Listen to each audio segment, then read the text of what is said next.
Hey guys, tonight we're not just talking about history, we're stepping right into it. Imagine for a moment that you're living in feudal Japan, somewhere around the 12th century. The air isn't exactly fresh, is it? You've probably been working since before dawn, maybe tending to rice paddies, or hammering away in a blacksmith's shop, or perhaps you're a humble merchant, hawking your wares in a bustling, dusty market.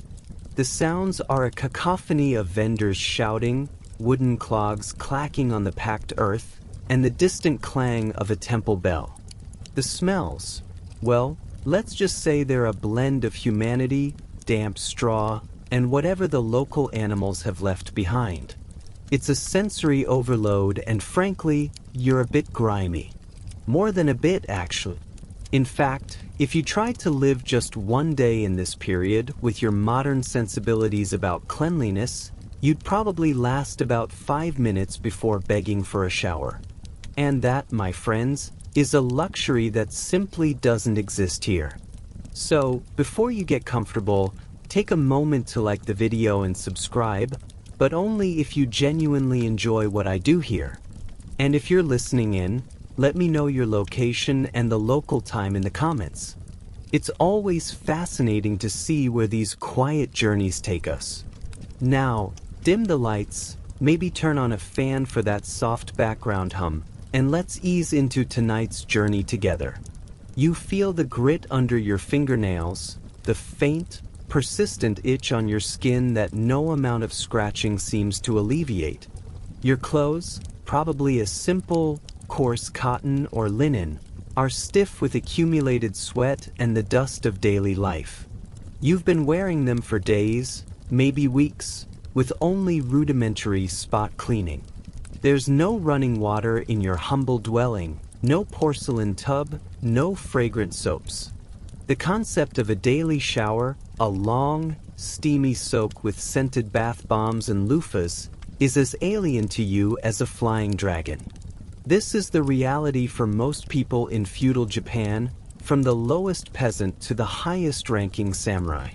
Even the samurai, with their gleaming armor and strict codes of conduct, weren't exactly prancing around smelling like a field of cherry blossoms. They were warriors, after all, and warfare is a sweaty, often grimy business. Think about it. No deodorant, no widespread plumbing, no readily available clean water beyond what you could draw from a well or a nearby stream. It's a far cry from the modern world where you can practically bathe in hand sanitizer if you so choose.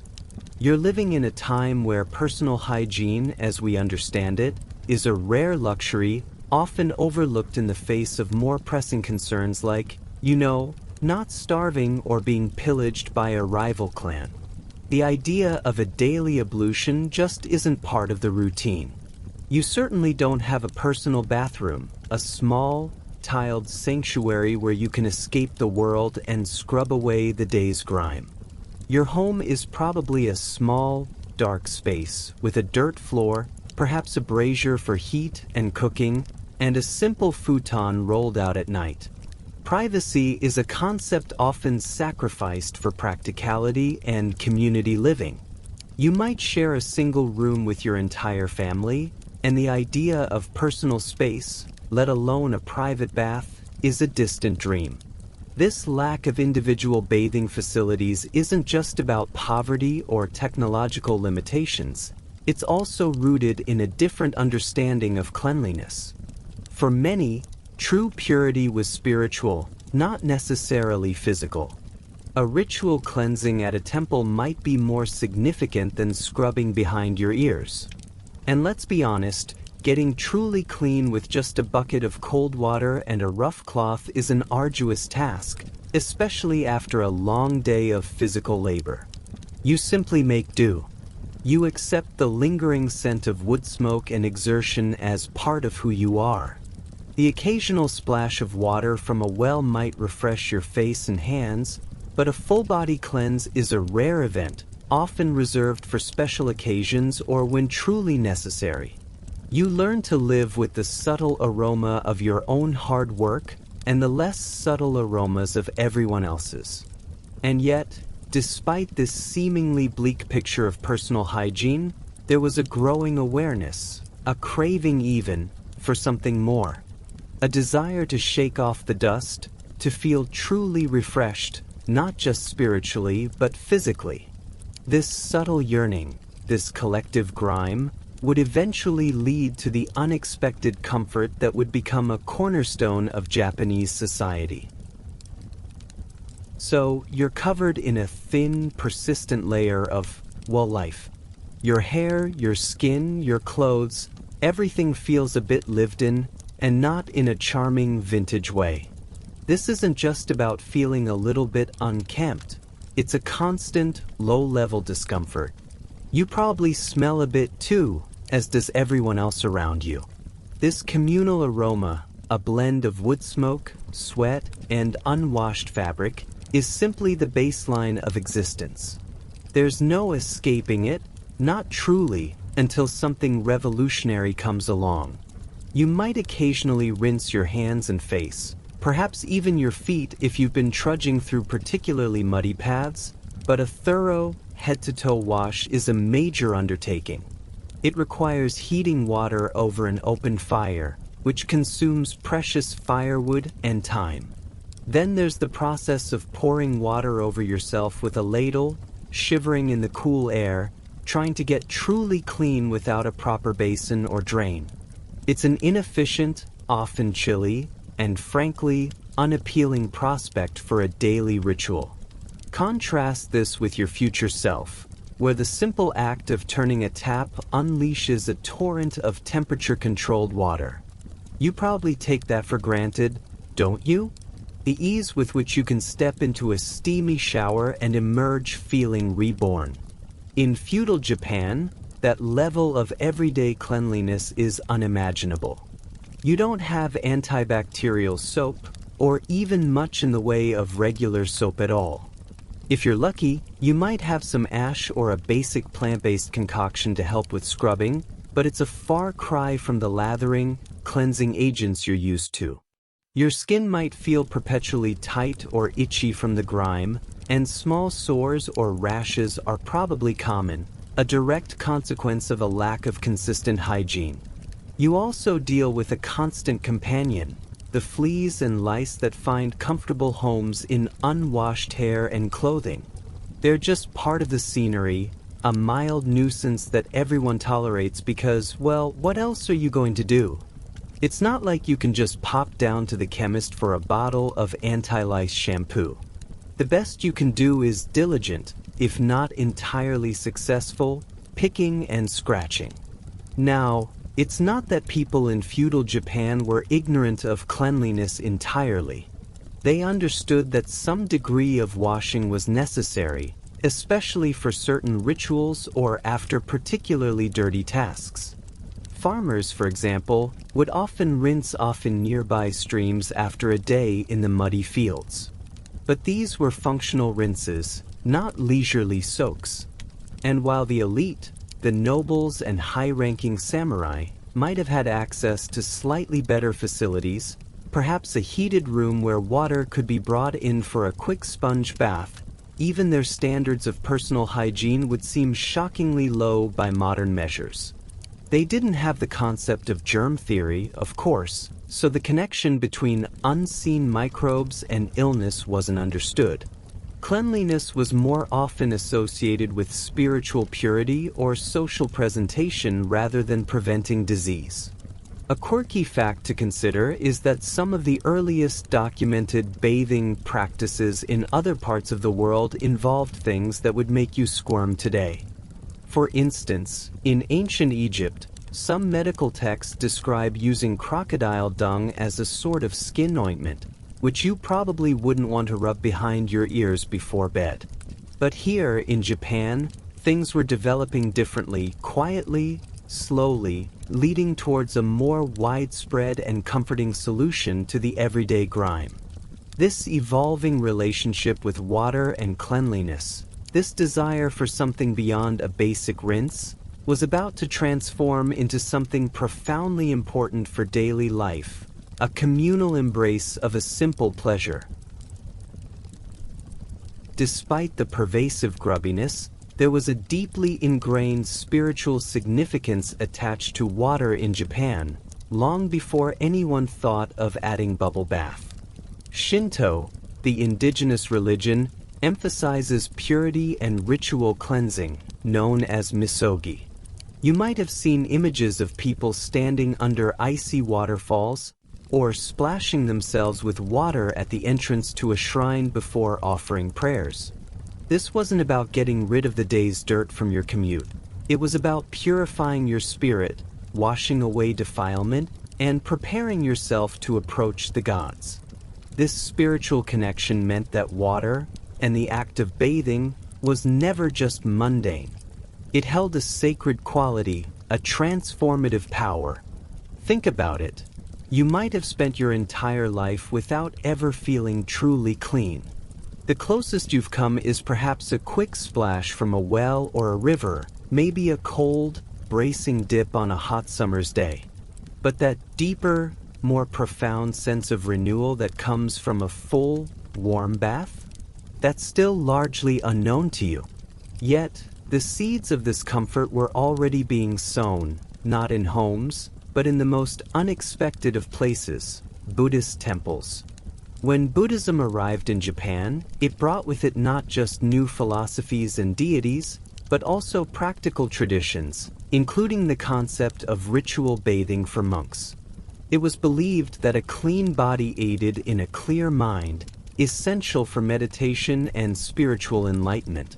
So, within these early temples, often tucked away in serene mountain settings, the first dedicated bathing facilities began to appear. These weren't public baths in the sense we understand them today, open to anyone with a few coins. They were primarily for the monks, a part of their rigorous daily discipline. However, a quirky, often overlooked detail is that these temple baths weren't always about personal indulgence. Some of the earliest temple baths, known as yokashitsu or yuya, were more akin to steam rooms than soaking tubs. Imagine a small, enclosed wooden chamber where hot water was poured over heated stones to create a thick, enveloping steam. You'd sit or stand in this warm, humid environment, letting the steam loosen the grime and open your pores. It was less about scrubbing with soap, which, as we discussed, was barely a concept, and more about the therapeutic effects of the heat and steam. This method, sometimes called mushiburo or steam bath, had its roots in Chinese and Indian traditions that Buddhist monks brought with them. It was believed to be good for your health, warming the body, promoting circulation, and easing aches and pains after long hours of kneeling in meditation or copying sutras. For a monk whose life was one of austerity and physical endurance, this was a small, quiet luxury, a moment of respite that served both body and soul. And here's a mainstream historical fact for you. One of the earliest recorded public baths in Japan was established by Prince Shotoku in the 6th century, attached to the Horyuji Temple near Nara. While still primarily for the temple community, it slowly began to extend its hospitality. This was a significant step, moving the act of communal bathing beyond a purely monastic function and hinting at its future role in broader society. These early temple baths often had a charitable aspect too, sometimes opening their doors to the poor and infirm. It was an act of Buddhist compassion, offering warmth and cleanliness to those who had little else.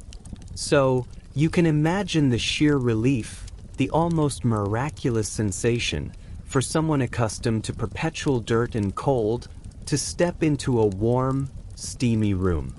It was a taste of comfort, a fleeting moment of peace in a harsh world.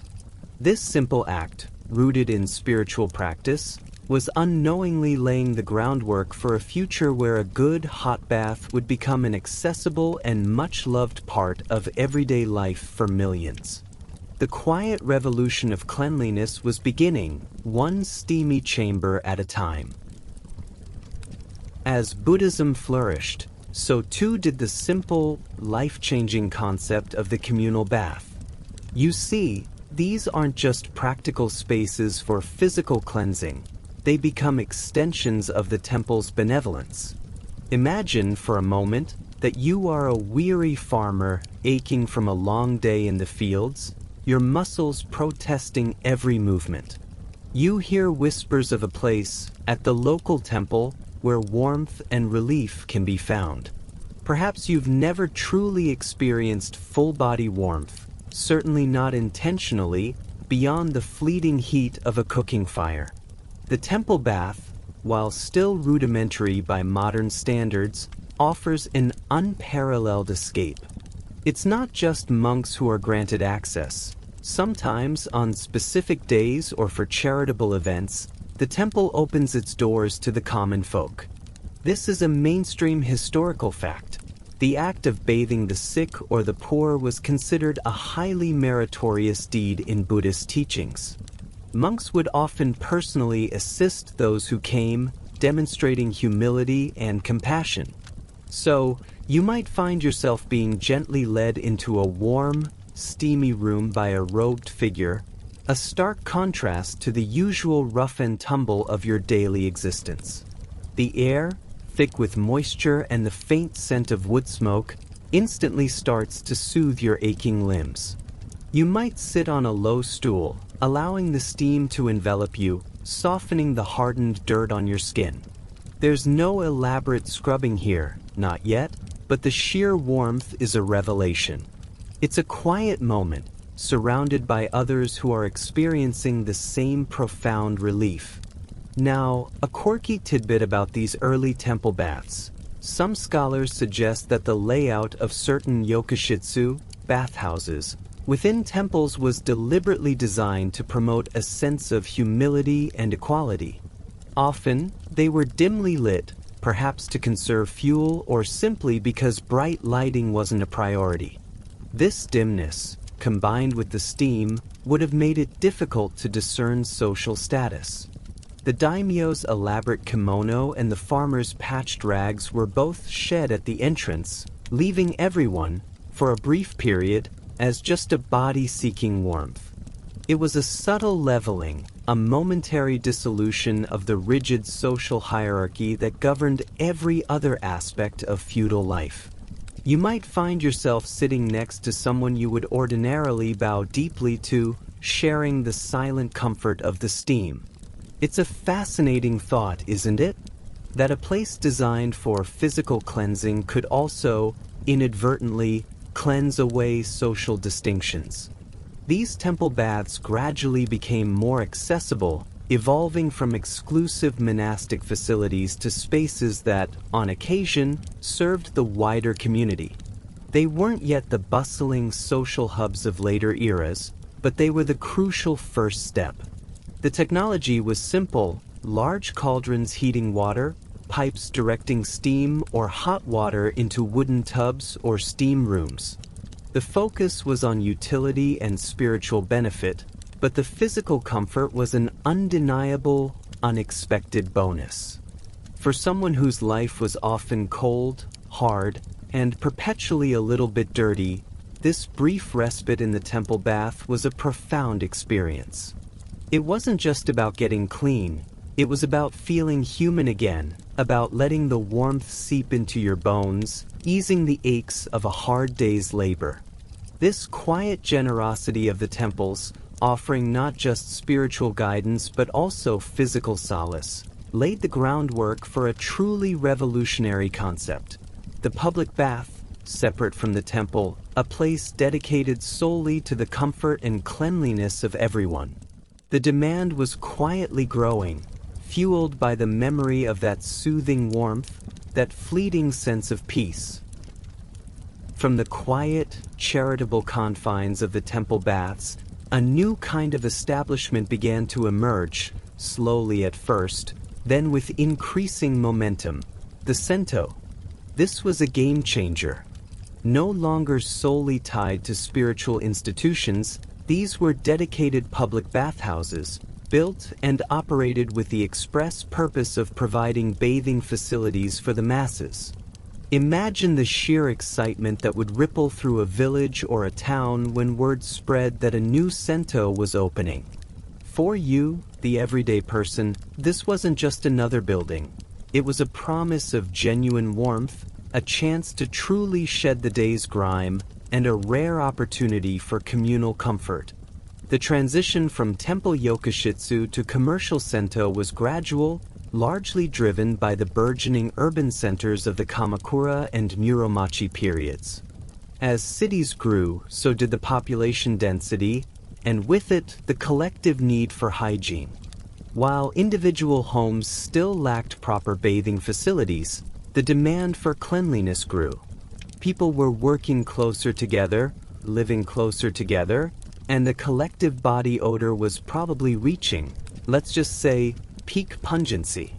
It became clear that providing dedicated public spaces for bathing wasn't just a nicety, it was becoming a necessity for both comfort and, perhaps unknowingly, public health. Now, a mainstream historical fact. The first dedicated commercial public bathhouses, or sento, began to appear in Kyoto and other major cities as early as the 13th century. These weren't luxurious spas, mind you. They were often simple wooden structures, designed for practicality. You'd pay a small fee, perhaps a few coins, or even barter with goods if you didn't have cash. This made them accessible to a much wider segment of society than the occasional charitable temple offering. This was big. It meant that for the first time, regular, warm bathing was within reach for many, not just the privileged few or those seeking spiritual merit. A quirky detail to consider about these early sento is their initial design, which often reflected their temple origins. Many still incorporated mushiburo or steam baths as their primary feature, rather than large soaking tubs. You might walk into a steamy room, so thick with vapor you can barely see your hand in front of your face. It's an immersive, almost disorienting experience. You'd sit on a small wooden stool, the heat slowly seeping into your muscles, encouraging you to relax. The idea was that the steam would open your pores, allowing the dirt to be gently wiped away with a cloth, without the need for copious amounts of water or soap.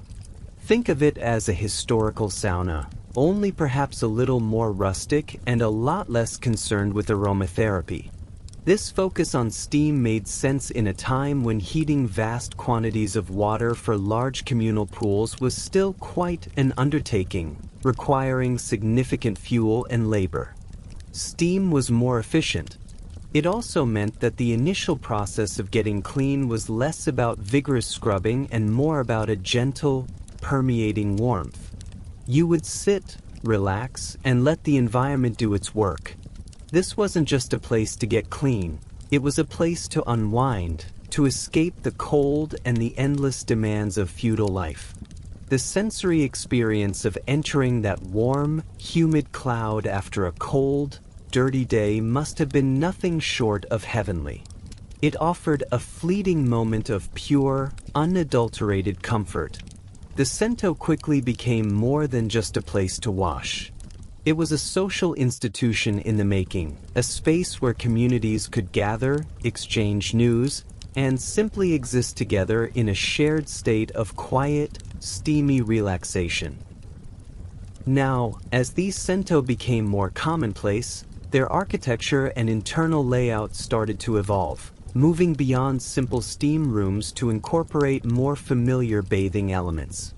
Imagine stepping inside one of these burgeoning establishments in, say, the Edo period. You'd likely approach a simple wooden building, perhaps with a distinctive sign or a large, steaming cauldron near the entrance to entice customers. The air outside, even in winter, would carry a faint, comforting whiff of warm water and wood smoke. As you enter, you're greeted by the bandai, the bathhouse attendant, who sits on a raised platform, often a sort of high counter, where you'd pay your entrance fee. This elevated perch gave them a good view of both the changing rooms and the bathing area, allowing them to keep an eye on things, and perhaps listen in on the day's gossip. You'd hand over your few coins, maybe a mon, and be directed to the changing rooms, separate for men and women, of course. These were simple spaces with wooden lockers or shelves for your clothes and belongings. Privacy, as you know, is still a relatively modern concept, so don't expect individual cubicles or fancy changing rooms. It's more about communal convenience. Once you've shed your layers, your simple kimono, your undergarments, you'd step into the bathing area itself. This is where the magic truly begins. While early Sento focused on steam, by the Edo period, the large, communal soaking tub, or yu, became the centerpiece. This is a mainstream historical fact. These tubs were typically made of wood, often cypress, and were filled with hot water heated from underneath by a large furnace. The water wasn't just warm, it was hot, sometimes surprisingly so, designed to truly relax muscles and promote sweating. You'd gradually lower yourself in, perhaps with a quiet sigh of relief as the warmth enveloped you. A quirky detail about these communal tubs is that while they were for soaking, they weren't for washing. No. You certainly didn't enter the main tub covered in the day's grime. That would be considered highly impolite, even disgusting, and you'd likely get an earful from a regular. The process involved a crucial pre-wash. You'd find small wooden buckets and dippers, and a designated washing area outside the main tub, usually with a drain. Here, you'd sit on a low stool and use the buckets to pour water over yourself, scrubbing with a small cloth or perhaps some bran bag soap. It was a thorough, if manual, scrub down to remove the initial layer of dirt, sweat, and whatever else you'd accumulated throughout the day. Only after this vigorous pre-wash were you permitted to enter the glorious, steaming communal tub for a proper soak. It's a bit like today's public pools requiring you to shower before swimming, only with more historical charm and less chlorine. The layout was designed for efficiency and social interaction. There might be large windows or open areas to let in light and air, especially in the warmer months. The floors would be made of wood or stone, often sloped for drainage. The air would be humid, filled with the gentle sounds of splashing water, soft chatter, and the occasional sigh of contentment. You'd see people of all ages and walks of life, from merchants to laborers, samurai, who perhaps preferred their own private baths, but might still occasionally frequent a sento, and even children. It was a democratic space, where for a short while, the common experience of cleansing transcended the rigid social strata of feudal Japan. The comfort was universal, the shared warmth a binding thread. Once you've completed your preliminary scrub, standing there with a small wooden bucket and dipper, having poured what feels like gallons of water over yourself, finally, it's time for the main event, the glorious, hot communal tub. This is where the true relaxation begins. You carefully lower yourself into the steaming water, perhaps with a soft sigh of contentment, letting the warmth slowly envelop your entire body.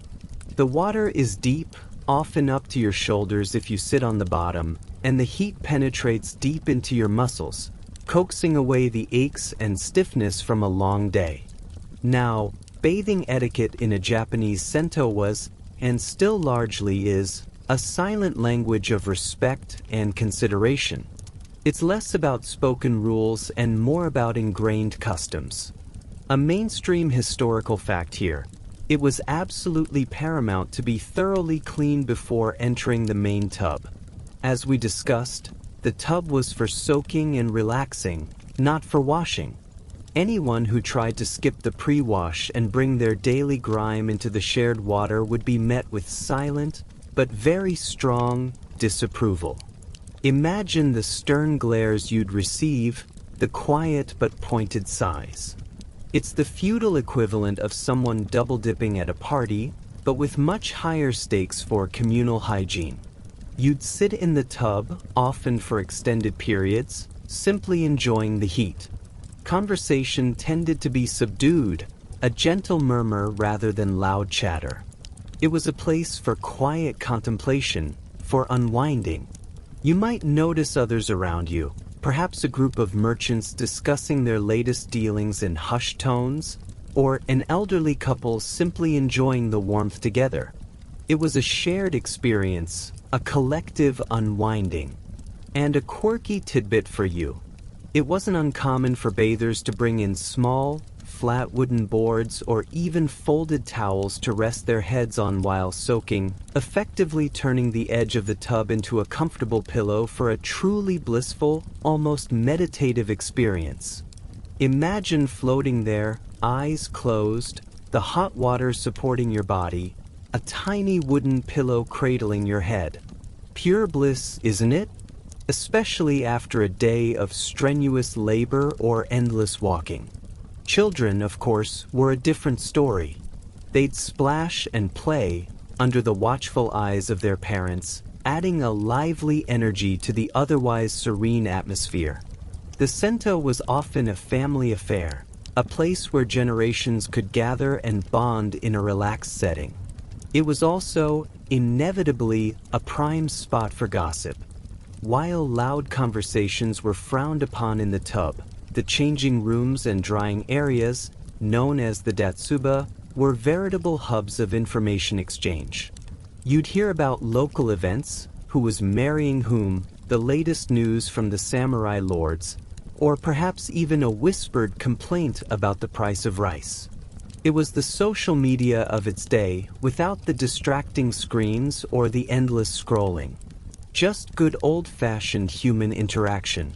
The routine, once established, became a comforting ritual. You'd enter, wash thoroughly, soak, perhaps take a brief break to cool down and re-enter the tub, then towel off, with your own small towel of course, and get dressed. The feeling of being truly, deeply clean, with your muscles relaxed and your mind cleared by the warmth, was a profound comfort. It wasn't just about hygiene, it was about well-being. It was about taking a moment for yourself, even in a communal setting, to shed not just the dirt of the day, but also its stresses and anxieties. This gentle rhythm of the bathhouse, this shared ritual, built a quiet sense of community and provided an unexpected refuge from the harsh realities of feudal life. Beyond simply getting clean, the sento quickly evolved into something far more significant, a vibrant social hub, the heartbeat of the community. You see, in feudal Japan, opportunities for casual social interaction, especially across different social strata, were somewhat limited.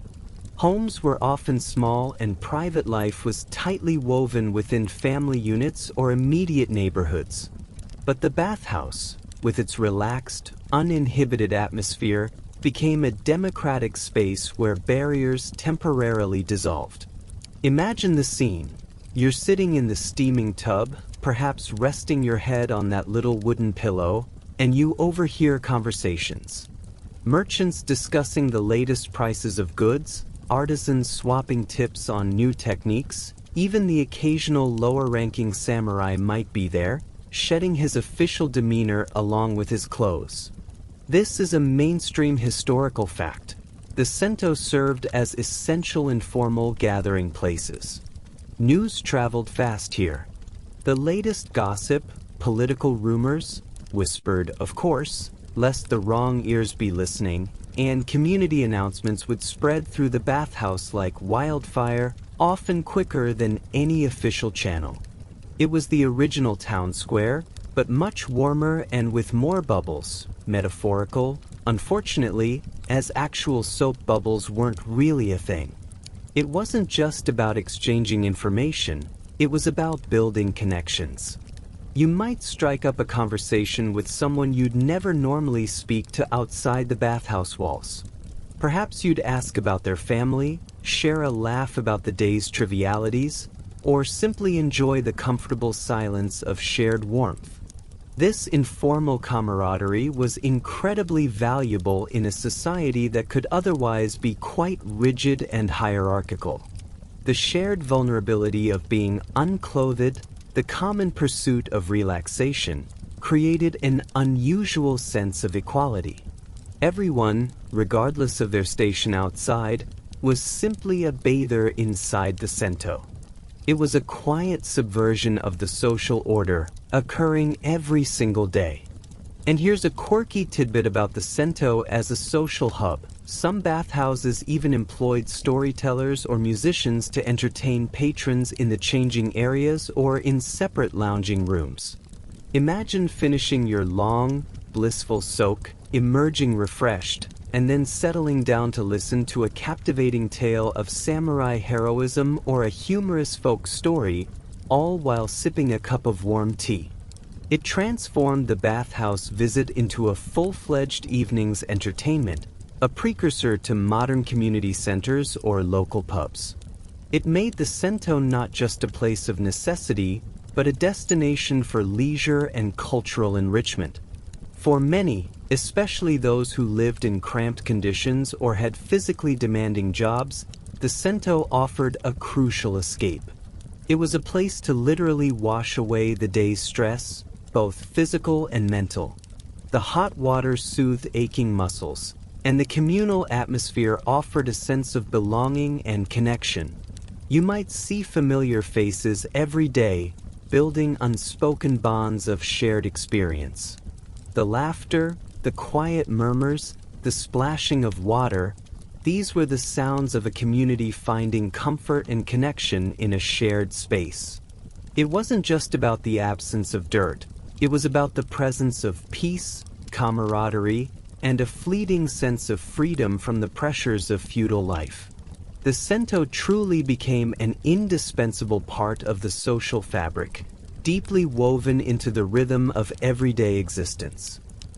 Beyond the obvious benefits of cleanliness and social interaction, the sento held a profound significance for health and well-being in feudal Japan, even if the underlying scientific reasons weren't fully understood. You see, the hot water and steam offered a therapeutic escape that transcended mere hygiene. Imagine your joints, stiff from long hours of labor or perhaps from the damp chill of a feudal winter. The warmth of the sento water would seep deep into your bones, loosening muscles, easing tension, and providing a level of physical relief that was otherwise hard to come by. This is a mainstream historical fact. The perceived health benefits of hot baths were widely acknowledged and discussed. It was believed that soaking in hot water would open up the pores, allowing impurities to be expelled from the body through sweat. While they didn't have a concept of toxins in the modern medical sense, they instinctively understood that sweating felt good and seemed to contribute to a feeling of lightness and revitalization.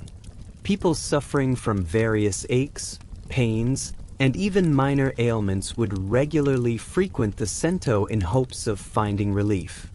It was a form of self-medication, a natural remedy that was accessible to nearly everyone. Think of it as the historical equivalent of a warm compress and a long soak in the tub, all rolled into one communal experience. For those with chronic stiffness or the persistent aches that came from a life of manual labor, the sento was a sanctuary. A quirky tidbit related to the health aspect is that some sento even incorporated medicinal herbs or minerals into their bathwater. While not every bathhouse could afford or easily source these additions, some would periodically infuse the water with specific plants believed to have healing properties, perhaps ginger for warmth or certain leaves for skin conditions. It was an early form of aromatherapy and balneotherapy, a belief that the water itself, combined with natural additives, could cure or alleviate various ailments.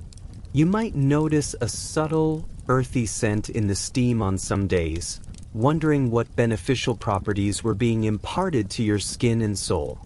It was a testament to the holistic approach to well-being, where mind, body, and even spirit were intertwined in the bathing ritual. Furthermore, the act of regular bathing, even without a full understanding of germ theory, undoubtedly contributed to better public health outcomes. Less grime meant fewer skin infections, and the communal warmth provided relief from the common cold and other respiratory discomforts, even if it didn't prevent them entirely. For a society without widespread access to modern medicine, the sento served as a vital, if rudimentary, public health institution. It was a place where minor ailments could find some relief, and where the general well-being of the population was subtly, but significantly, improved. The simple comfort of being warm, clean, and relaxed after a physically demanding day cannot be overstated. It was a fundamental human need, met by an ingenious and accessible system. The sento provided not just a physical cleansing, but a therapeutic balm for the body, a quiet retreat where one could mend and rejuvenate. The legacy of the sento extends far beyond feudal Japan, echoing even in our modern world. You might think that with personal bathrooms and instant hot water on demand, these communal bathhouses would have faded into obscurity. And while their numbers have certainly diminished, the spirit of the sento endures, transforming and adapting, a testament to the enduring human need for communal comfort and deep relaxation. This is a mainstream historical fact. The tradition of public bathing remains deeply ingrained in Japanese culture, evolving into the modern sento and the more luxurious onsen, natural hot spring baths. While many contemporary sento have updated facilities, complete with various types of baths, saunas, and even massage services, the core experience remains remarkably similar. You still have the strict etiquette of thorough pre-washing before entering the communal tubs. You still find separate sections for men and women, and the quiet, contemplative atmosphere still often prevails. Even in the bustling urban centers of today, the sento offers a quiet refuge, a place to disconnect from the digital noise and reconnect with a simpler, more tactile form of relaxation.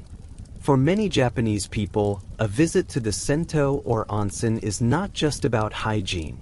It's a cherished ritual, a way to de-stress, unwind, and bond with friends and family. It's a direct continuation of that same yearning for warmth and cleansing that you experienced centuries ago. A quirky detail to reflect on is how the sento inadvertently shaped architectural and urban planning. The need for efficient water heating and waste disposal in these early bathhouses influenced the development of plumbing and drainage systems in Japanese cities. Think about it. A bustling sento requires a constant supply of clean water and an effective way to get rid of used water. The innovations developed to manage this on a large scale for public baths eventually trickled down, contributing to more sophisticated water management in homes and public spaces. So, in a strange, indirect way, your modern plumbing might owe a small, historical debt to the communal bathhouses of feudal Japan. It's a butterfly effect of cleanliness, isn't it? A misplaced calculation, perhaps, in how much hot water was truly needed for everyone to smell presentable led to widespread infrastructural improvements. Even if you've never visited a sento or an onsen, the concept of bathing as a form of therapy, relaxation, and social bonding is something we intuitively understand. Whether it's a long, hot shower after a tough day, a luxurious bubble bath, or a trip to a modern spa, we're all seeking that same profound comfort that the people of feudal Japan found in their simple public baths. The feeling of the day's stresses melting away in warm water, the quiet contentment of being truly clean, the gentle camaraderie of shared relaxation, these are universal human experiences that transcend time and culture. The unexpected comfort of the public baths wasn't just a fleeting trend. It was a fundamental shift in how people lived, connected, and found peace in their everyday lives. It was a reminder that sometimes the simplest things, warmth, water, and community, can offer the most profound sense of well-being. And that, my friends, is a legacy worth soaking in. The images begin to fade now, the sounds of splashing water and gentle chatter softening into a distant hum. Feel the last traces of the day's worries gently lifting from your shoulders, carried away on the imagined steam. Your muscles are relaxed, your mind is quiet, and a sense of deep, comforting peace settles over you. Let the warmth linger, a soft blanket of calm. Drift gently now, as the last echoes of ancient bathhouses fade into the quiet night. Rest deeply, knowing that comfort, in its simplest forms, has always been within reach. Sweet dreams.